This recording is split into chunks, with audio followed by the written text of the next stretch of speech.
योभन्दा अघिल्लो क्लासमा चाहिँ हामीले BBS 4th इयरको इन्भेस्टमेन्ट सब्जेक्टको च्याप्टर 2 सेक्युरिटिज मार्केट अन्तर्गत रहेर क्वेसन नम्बर 10 सिरियल नम्बर 10 यानि कि 2074 सालसम्मको क्वेसनहरू सल्भ गरिसकेका थियौँ। आज हामी 2074 ओल्डमा सोधेको क्वेसन र 2073 सालमा सोधेको क्वेसन चाहिँ सल्भ गर्नका लागि उपस्थित भएका छौँ। भिडियो सुरु गर्नुभन्दा अगाडि एउटा सानो रिक्वेस्ट गर्न चाहन्छौँ। यदि तपाईँहरू भर्खरै हाम्रो भिडियोहरू हेर्दै हुनुहुन्छ र हाम्रो च्यानलमा नयाँ हुनुहुन्छ भने च्यानल सब्सक्राइब गरेर नजिकै रहेको बेल आइकन क्लिक गरिदिनु होला, ताकि हामीले अपलोड गरेका यस्तै नयाँ नयाँ भिडियोहरू चाहिँ तपाईँहरूलाई नोटिफिकेसन मार्फत तुरन्त प्राप्त होस् र तपाईँहरूको पढाइ कार्य सहज रूपमा अगाडि बढोस् है। अनि तपाईँहरूलाई कुनै क्वेसन आएको छैन, कुनै क्वेसनमा कन्फ्युजन छ भने कमेन्ट बक्समा कमेन्ट गर्न पनि सक्नुहुन्छ। हामी त्यसलाई पनि सकेसम्म त्यसको पनि प्रतिक्रिया अथवा जवाफ रेस्पोन्स दिएर अगाडि बढ्नेछौँ है। ल अब सुरु गर्छौँ। 2074 ओल्ड क्वेसन नम्बर 4 क्वेसन रहेको छ। Radhika traders opens a brokerage account. यो राधिका ट्रेडरले चाहिँ ब्रोकरेज अकाउन्ट ओपन गरिन् अथवा गर्यो, अब ट्रेडर भनेपछि गरियो भन्यौँ। And purchase 300 shares of Sheetal Dreams at 40 per share. यो शीतल ड्रिम्सको 300वटा सेयर किनेछ, 40 पर सेयर, एउटा सेयरको भ्यालु 40ले भएर होइन। अनि सी बरोज, अब राधिकै रहेछन्, सी बरोज 4000 फ्रम ब्रोकर हो है, यो ब्रोकर होइन, ब्रोकर आर हो, broker to help to pay the purchase. त्यो किनेको बेलामा जति किन्नु भएको छ नि 300 × 400 भनेको 12,000, 12,000 को टोटल भ्यालु, टोटल ट्रान्जेक्सन भएको रहेछ। त्यसमा 4,000 चाहिँ उसले ब्रोकरबाटै सापट्टि लिएको रहेछ। The interest rate on loan is कति त 8% अरे है। इन्ट्रेस्ट रेट अन लोन चाहिँ 8% रहेछ। यो अगाडि गरे जस्तै क्वेसन हो है, सजिलो छ, त्यही पनि गरी हेरौँ। अनि त्यस पछाडि what is the margins account in the first when she first purchase the stock. त्यो सुरुमा उसले किन्दै गर्दाखेरि चाहिँ मार्जिन अकाउन्ट कति त, उसले कति चाहिँ मार्जिन उसको क्यास राखिन् अथवा कति उनले लगानी गरिन्, कति पैसा चाहिँ राखिन् भन्ने कुरा हो। अब मार्जिन कति राखिन् भन्ने कुरा चाहिँ उनले 8,000 राखिन् भन्ने कुरा हामी सिधै देख्छौँ। किन देख्छौँ त भन्दाखेरि 300 × 40 भनेको 12,000, 12,000मा 8,000, 4,000 सापट्टि लिन भनेपछि 8,000 चाहिँ के गरिन् त उसले मार्जिनमा राखिन्। अब कति पर्सेन्टले राखिन् भन्दाखेरि 8,000 भागा 12,000 कति हुन्छ त, 8,000 भागा 12,000 गरिदिउँ त, 8,000 भागा 12,000 गरिदिउँ कति भयो, 66.67% चाहिँ उनले मार्जिन राखेकी रहेछन् अथवा उनको इनिसियल मार्जिन रहेछ भनेर हामीले डिसिजन लेख्छौँ अथवा एन्सर लेखिदिन्छौँ।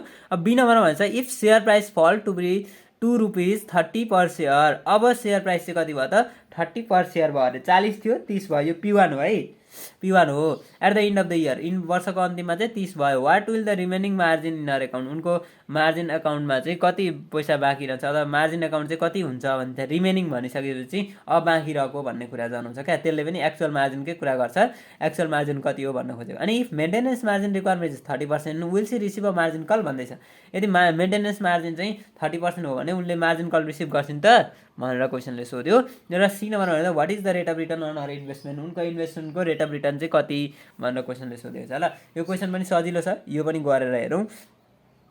ल नम्बर अफ सेयर पर्चेज भनेको 300 सेयर हो, अनि पर्चेज प्राइस 40 पर सेयरले हो, बरोड अमाउन्ट 4,000 हो, इन्ट्रेस्ट रेट अन लोन चाहिँ 8% हो। अब टोटल एसेट्स हाम्रो कति हो त, एन इन्टु P0 भनेको 300 × 40 12,000 भयो। अनि इक्विटी अमाउन्ट अथवा अमाउन्ट अफ मार्जिन, मार्जिन चाहिँ कति हो त, कति अमाउन्ट मार्जिन गर्दा टोटल एसेट्स माइनस डेप गरिदिने, 12,000 माइनस डेप भनेको 4,000 छ, 8,000 रुपियाँ चाहिँ हो रहेछ। इनिसियल मार्जिन भनेको इक्विटी डिभाइडेड टोटल एसेट्स, 8,000 भागा 12,000 गर्दा 66.67% चाहिँ हाम्रो के हो इनिसियल मार्जिन रिक्वायरमेन्ट, अथवा उनले चाहिँ त्यति पर्सेन्ट चाहिँ के गरेछन्, उनले क्यास डिपोजिट गरिन् अथवा क्यास राखिन्। अब यहाँ भनिएको छ एक्चुअल मार्जिन चाहिँ हामीलाई कस्तो कन्डिसनमा दिन्छ अथवा कस्तो कस्तो अवस्थालाई चाहिँ हामीले एक्चुअल मार्जिन भन्छौँ त भन्दाखेरि एक्चुअल मार्जिनै भन्छ कहिलेकाहीँ। अर्को रिमेनिङ मार्जिन भन्नु भने त्यो एक्चुअल मार्जिन हो। त्यस पछाडि न्यू मार्जिन पोजिसन भन्यो भने पनि त्यो के हो त एक्चुअल मार्जिनकै कुरा हो। हामीले त्यहाँ त्यो त्यसरी भनेको, यसरी यो नाम दिएको छ भने हामीले निकाल्ने के हो त एक्चुअल मार्जिन AM हो। ल अब यसको सोल्युसन हेरौँ, एक्चुअल मार्जिन कति हुँदो रहेछ। यदि स्टक प्राइस चाहिँ 30 पर सेयर हुन्छ भने उनको रिमेनिङ मार्जिन कति हुन्छ भनेको थियो। अब टोटल एसेट्स भनेको एन इन्टु P1, नयाँ प्राइस भएपछि 9,000 रुपियाँ चाहिँ उसको के भयो त टोटल एसेट्स भयो। रिमेनिङ मार्जिन भनेको टोटल एसेट्स माइनस डेप्ट, त्यो डेप्टमा लागेको इन्ट्रेस्ट पनि उनले रिमेनिङ भनेको बेला चाहिँ के गर्नुपर्छ त त्यो पेमेन्ट गरिदिनुपर्छ, अथवा त्यो पनि हामीले एडजस्ट गरेर रिमेनिङ मार्जिन निकाल्छौँ। ल त्यो डेप्टको पैसा छ नि, जति इन्ट्रेस्ट छ नि त्यो इन्ट्रेस्ट पनि हामीले त्यहाँनिर एडजस्ट गरेर निकालिदिने हो। अब 9,000 भनेको टोटल एसेट्स भयो, डेप्ट भनेको 4,000 हो। अब लागेको जुन इन्ट्रेस्ट छ त्यो इन्ट्रेस्ट पनि घटाउने भनिसकिसकेपछि 4,000 को 8% भनेको कति त 320 कि 3.2 हुन्छ हेरौँ ल। 4,000 को 8% 320 रुपियाँ चाहिँ के रहेछ त त्यो पनि घटाइदिने भयौँ। 320 पनि घटाउने भयो भनेपछि अब 9000 माइनस 4000 भनेको कति थियो 5000 थियो 5000 मा 320 घटाउनु पर्यो कति भयो 4680 भयो 5000 माइनस 320 गर्दाखेरि 4680 भयो हो यो 4680 भागा चाहिँ अब कति त 9000 उसको टोटल एसेट्स गर्दाखेरि 52% यानी कि 52% आयो अब होइन सर यो इन्ट्रेस्ट चाहिँ कसरी आयो रिमेनिङ मार्जिन अथवा हामीले जुन एक्चुअल मार्जिन निकालेको थियो त्यो निकाल्दाखेरि त n * p0 माइनस डेब्ट मात्रै गर्थ्यौँ त अथवा n * p1 माइनस डेब्ट मात्रै गर्थ्यौँ त भन्ने कुरा आउन सक्छ यहाँ चाहिँ के छ त यहाँ टोटल एसेट्स अथवा n * p1 नै हुन्छ हैन यति मात्रै हुन्छ त भन्नुहुन्छ जब रिमेनिङ मार्जिन भन्छ नि एक्चुअल मार्जिन भनौँ नि हामीले परेन तर रिमेनिङ मार्जिन भनेको छ भने चाहिँ हुन त नाम के हो त त्यो रिमेनिङ मार्जिन भनेको नि एक्चुअल मार्जिन हो तर उसको बाँकी मार्जिन चाहिँ कति छ त भनेर क्वेसनले जब सोध्छ त्यति बेला चाहिँ उसले डेब्टको इन्ट्रेस्ट पनि पेमेन्ट गरिवरी चाहिँ के गर्नुपर्छ त निकाल्दिनुपर्छ हामीले है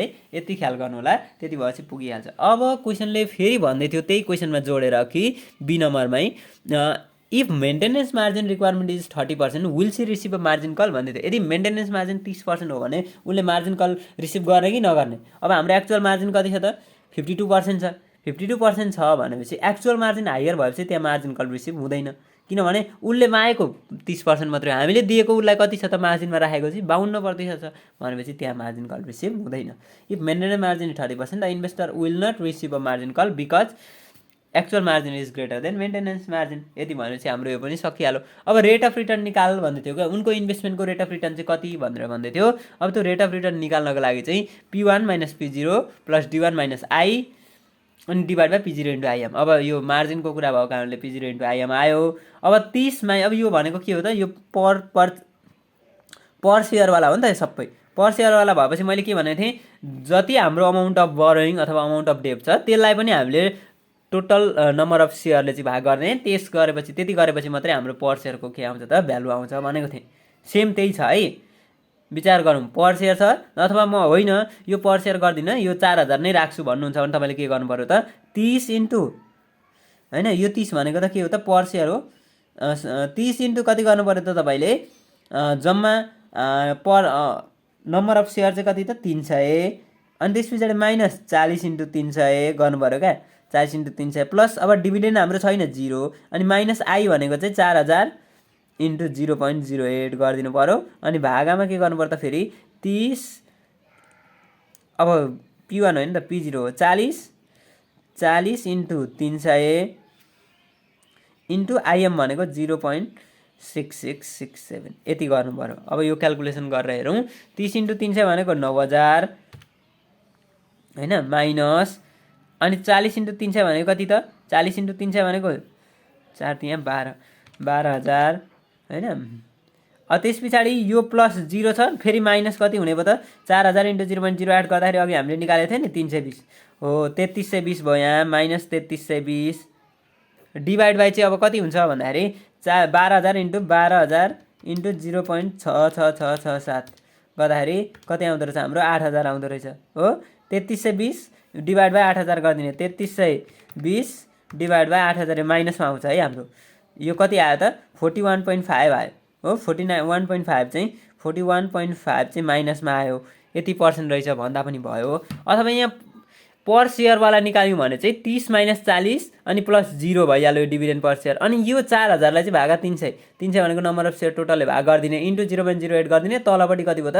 40 भयो पर सेयर भयो इन्टु 0.0667 गर्दाखेरि 41.499 यो भनेकै 41.5 हो यो हाम्रो अलिकति के हो त राउन्डिङ फिगर क्यालकुलेसनको राउन्डिङ फिगरले गर्दाखेरि अलिकति तलमाथि भएको माइनस त माइनस नै छ -10 -1 ले -11 भयो -11 भागा 26 गर्दाखेरि यति आएको है यसरी हाम्रो यो क्वेसन पनि सल्भ हुन्छ 2074 सालको ओल्ड क्वेसन है अब 2073 सालमा सोधेको क्वेसन रहेछ त्यो पनि सल्भ गर्छौँ अनि आजको क्लास इन गर्छौँ ल 2073 सालमा सोधेको क्वेसन के छ त भन्दाखेरि स्टक प्राइस पर सेयर 80 छ मार्जिन रिक्वायरमेन्ट यो मार्जिन रिक्वायरमेन्ट भनेको सुरुको जहिले पनि मार्जिन रिक्वायरमेन्ट भनेको इनिशियल मार्जिन हुन्छ 50% interest rate on margin account 9% अनि मेन्टेनेन्स मार्जिन चाहिँ के छ त 30% छ ignoring transaction cost and tax पनि इग्नोर गर्नु पर्यो ट्रान्जेक्सन कस्टहरू पनि इग्नोर गर्नु पर्यो ट्रान्जेक्सन कस्ट भनेको यी कमिसन समिसनको कुराहरू भयो है।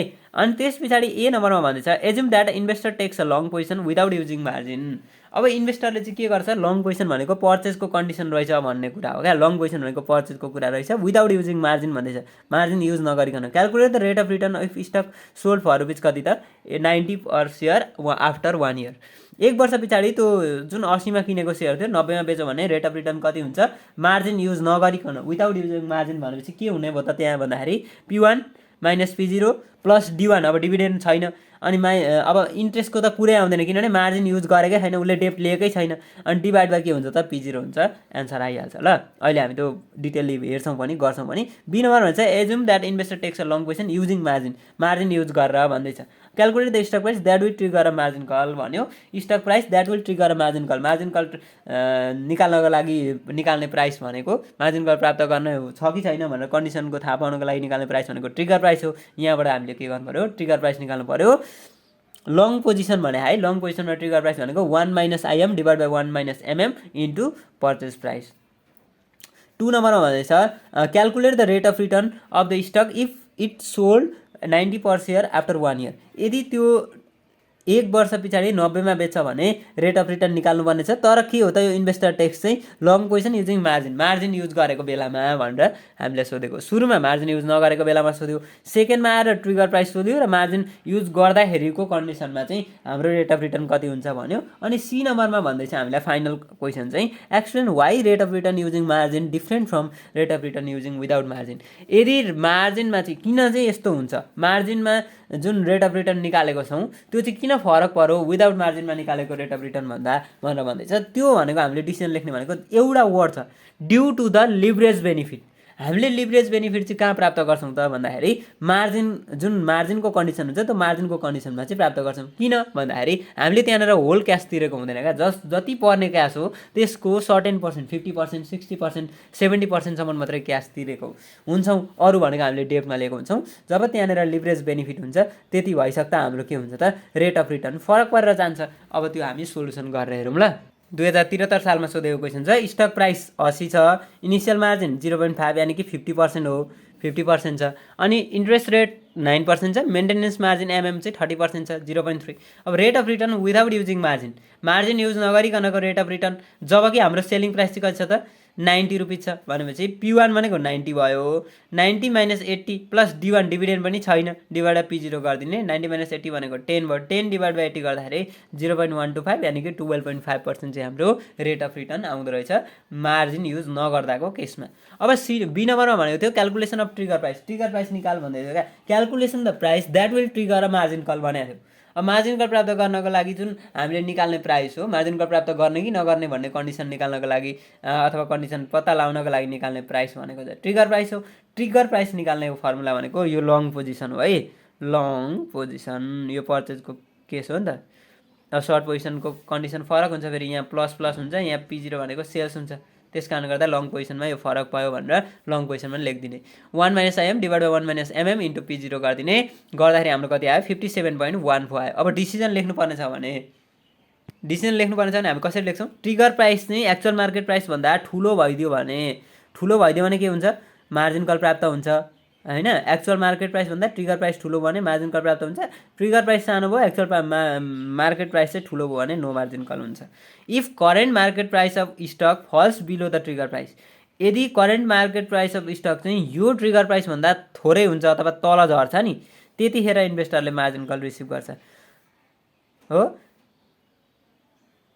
Falls below the if current price of stock falls below the trigger price भनेको ट्रिगर प्राइस ठुलो हुँदाखेरि अथवा ट्रिगर प्राइस भन्दा सानो तल झऱ्यो भनेपछि त ट्रिगर प्राइस ठुलो, त्यो एक्चुअल मार्केट प्राइस सानो हो नि त, त्यस्तो बेलामा चाहिँ मार्जिन कल प्राप्त हुन्छ। अब राइज एबोभ छ भने चाहिँ stock price, current market price of stock rise above the trigger price, stock price trigger price भन्दा माथि जान्छ भने चाहिँ त्यहाँ there investor will not receive a margin call भनिदिन्छौँ। डिसिजन सक्यो है।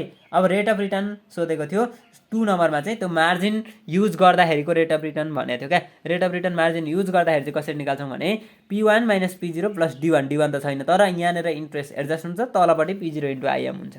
यति गरेपछि पुगिहाल्छ, बुझिहाल्छौँ ल। 90 माइनस 80 यो भनेको पर्चेस प्राइस पर सेयरकै हो 90 पर सेयर, यो 80 पर सेयर, यो भनेको इन्डिङ प्राइस बेचेको, यो किनेको। अनि अब हामीले लागेको भनेको चाहिँ जम्मा 80 पर सेयरमा छ। 1 - 0.5 भनेको यो इनिसियल मार्जिन हो। P0 × 1 - IM गर्दाखेरि हाम्रो डेप्टको भ्यालु आउँछ। डेप्ट 40 रहेछ, 40 पर सेयर है, फेरि डेप्ट 40 पर सेयर हो। अनि 40 पर सेयर भनेपछि 40 को 9% गरिदिनु 3.6 आयो। यसमा यो घटाउँदाखेरि 90 मा 80 घटाउँदा 10, 10 मा 3.6 घटाउनु पर्यो, कति भयो त 6.4 भयो। 6.4 भागा 40 गर्दाखेरि 0.16 अथवा 16% चाहिँ हाम्रो के आयो त rate of return using margin आयो। अघि विदाउट युजिङ मार्जिनमा कति आएको थियो त 12.5% आएको थियो। अहिले युजिङ मार्जिन गर्दाखेरि 16 आयो। यो किन अरे त भन्दाखेरि अघि मैले भने नि लिभरेज बेनिफिट, हामीले मार्जिन कल प्राप्त गर्दै गर्दाखेरि अथवा जुन मार्जिनमा किनेको हुन्छ, मार्जिनमा किन्दाखेरि हामीले सबै पैसा अहिले नै पेमेन्ट गर्नु पर्दैन, त्यसले गर्दा हामीले लिभरेज बेनिफिट प्राप्त गर्छौँ।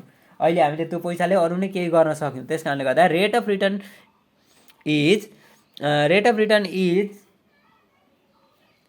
रिटर्न मार्जिन अन मार्जिन है, rate of return on margin is different from rate of return without using margin.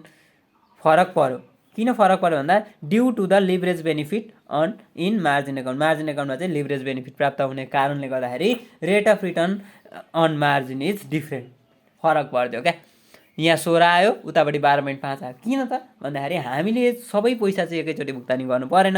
यहाँबाट ऋण लियौँ, ऋण लिँदाखेरि केही हदसम्म हामीलाई सस्तो पर्यो, केही हदसम्म हामीले लिभरेज चाहिँ बेनिफिट प्राप्त गऱ्यौँ भनिदिन्छौँ। यसरी हाम्रो यो पनि क्वेसन सकिन्छ। तपाईँलाई यो भिडियो कस्तो लाग्यो? भिडियो मन पऱ्यो भने भिडियो लाइक गरिदिनु होला, च्यानल सब्सक्राइब गरिदिनु होला, र यस्तै नयाँ नयाँ भिडियोहरू, यस्तै इन्फर्मेटिभ भिडियोहरू हेर्नको लागि हाम्रो च्यानल सब्सक्राइब गरेर नजिकै रहेको बेल आइकन क्लिक गर्न पनि नभुल्नु होला। हस्, थ्याङ्क यू।